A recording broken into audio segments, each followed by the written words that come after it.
Hello learners, welcome to my channel Maths Magic 111, and today we'll be factorizing polynomial with the help of factor theorem. So we have two methods of factorization. ठीक है, हमारे पास दो method होते हैं factorisation के. एक method होता है स्प्लिटिंग द मिडिल टर्म और एक मेथड होता है factorising through factor theorem. So see, this is the second method and we'll be doing this method. Okay, so like you can see that I have shared this. First thing is that you have to find the factors with the help of factorisation theorem, जिसमें कि आप remainder theorem जब आप करते थे तो अगर उसकी वैल्यू 0 आ जाती थी तो आप मान लेते थे कि वो उसका फैक्टर है. ठीक है, तो उसी तरह से करेंगे.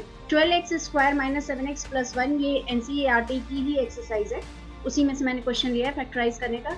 सो if we are taking 12 as common, अगर हम 12 को कॉमन ले लें तो हमारा अंदर आ जाता है x square minus 7x plus 1 और 7 के नीचे हमने 12 लिया हुआ as denominator. Why? Because we have to bring this. सबसे इजी मेथड क्या है कि आप 12 को x स्क्वायर से मल्टीप्लाई करो, आपका 12x स्क्वायर आ गया.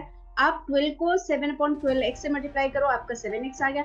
आप 12 को 1/12 से मल्टीप्लाई करो, आपका 1 आ गया. अगर ऊपर वही आ जाता है तीनों टर्म्स को मल्टीप्लाई करने से तो आपने सही लिया है. ठीक है, तो ये आपका आ गया. तो जो बीच का ब्रैकेट का आ गया वो आ गया x square minus 7x plus 1. And as you know, अगर आप x माइनस a और x माइनस b कर रहे हो, क्योंकि यहाँ पे माइनस है तो आपको एक क्लू मिल गया है कि यहाँ पे माइनस और यहाँ पे प्लस है, तो minus into minus is plus. तो x माइनस ए x माइनस बी जब हम करते हैं तो हमारे क्या आता है x square minus a minus b x and plus a b. So a b is equal to 1/12 आ रहा है. अब हमें ढूंढनी है 1/12 के फैक्टर्स. 1/12 के बहुत सारे फैक्टर हो सकते हैं. ठीक है, 1 इंटू 1/12 भी हो सकता है. ठीक है, 1 इंटू 1/6 इंटू 1/2 भी हो सकता है. ठीक है, बहुत सारे फैक्टर्स हो सकते हैं. तो जैसे मैंने ये फैक्टर्स ले लिए 1/3 और 1/4. तो ये 1/3 इंटू 1/4 इज 1/12. तो मैंने इसे चेक भी किया है. देखो आप यहाँ देखो, मैंने इसे चेक भी किया है ये व्हाइट पेपर पे. 12x square minus 7x plus 1 मैंने क्या किया 1/3 को ले लिया एज फैक्टर. और जो हमने फैक्टर थ्योरम किया था पहले कि हमारा 0 आना चाहिए, तो 12 इंटू 1/3 का स्क्वायर कर लिया माइनस 7 इंटू 1/3 प्लस 1, तो हमारा आ गया 12 इंटू 1/9. ठीक है, इसका स्क्वायर हुआ है. और माइनस 7 इंटू 3 क्योंकि इन दोनों को मल्टीप्लाई किया और यहाँ पे 1 आ गया. और जब हमने इसको क्योंकि ये मल्टीप्लाई हो रहा है तो ये कट भी सकता है, सो हमने इसे डिवाइड भी कर दिया, तो ये 4/3 आ गया माइनस 7/3 प्लस 1 आ गया.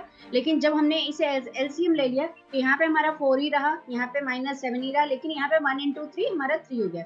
So 7 plus 4 is plus 7 and minus 7 is equal to 0. अब हमें पक्का विश्वास हो गया कि ये हमारा करेक्ट. अगर आप चेक कर लो, अगर आपका एक फैक्टर सही आ जाता है तो आप दूसरा फैक्टर वही ले सकते हो. दिस विल बी करेक्ट, ये करेक्ट आएगा ही आएगा. अब हमने क्या किया, हमने फिर ये वाली इक्वेशन ले ली और यहाँ पे हमने ले लिया x माइनस ए x माइनस बी हमें लेना है, तो 12x माइनस 1/3 ले लिया और x माइनस 1/4 ले लिया.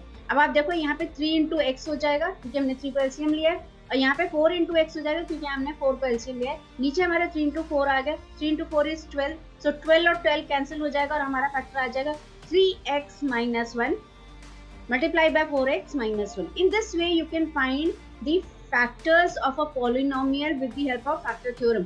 We'll be doing more questions in future also. We'll be doing more questions, so you can join us in future videos also. And if you have any problem, you can give message in comment box so that I can explain that again. You can see this again and again by pausing it and by slowing down the video.